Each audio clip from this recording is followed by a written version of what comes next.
Hello friend, কেমন আছো তোমরা সবাই? নতুন একটি ভিডিওতে তোমাদের জানাই অনেক অনেক ওয়েলকাম। চলো আজ তোমাদের ঘুরিয়ে নিয়ে আসি আরামবাগের লেজেন্ড ক্যাফে অ্যান্ড রেস্ট্রোতে।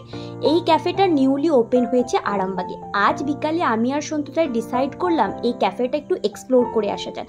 তো আসতেই সন্তু এখানে মেনু কার্ড একটু দেখছিল কি কি অর্ডার করা যাবে। তো প্রথমে আমরা অর্ডার করে দিয়েছিলাম ক্রিসপি চিলি বেবিকর্ন।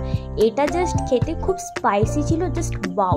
তারপরে একটু ঠান্ডা ঠান্ডা কোল্ড কফি অর্ডার করে দিয়েছিলাম। তারপরে সন্তু বলল একটা পিজা অর্ডার করা যাক, কারণ আমার একটু পিজা খেতে খুবই ভালো লাগে।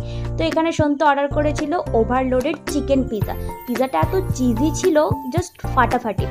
তো তারপরে এখানে আমি আর সন্তু জমিয়ে খাওয়া দাওয়া করছিলাম, আর এখানে কিন্তু জিজাজির সাথে ভিডিও কলেও গল্প করছিলাম, কারণ নেক্সট বার আমরা কোথায় কোথায় ঘুরতে যাব সেই প্ল্যানিংই হচ্ছে। তো তোমরা কিন্তু অবশ্যই জানাবে ভিডিওটা কেমন লাগলো, আর এরকমভাবেই আমি তোমাদের সমস্ত কিছু এক্সপ্লোর করে দেখাবো। আর চ্যানেলটা কিন্তু অবশ্যই সাবস্ক্রাইব করে দিও। তো বাই।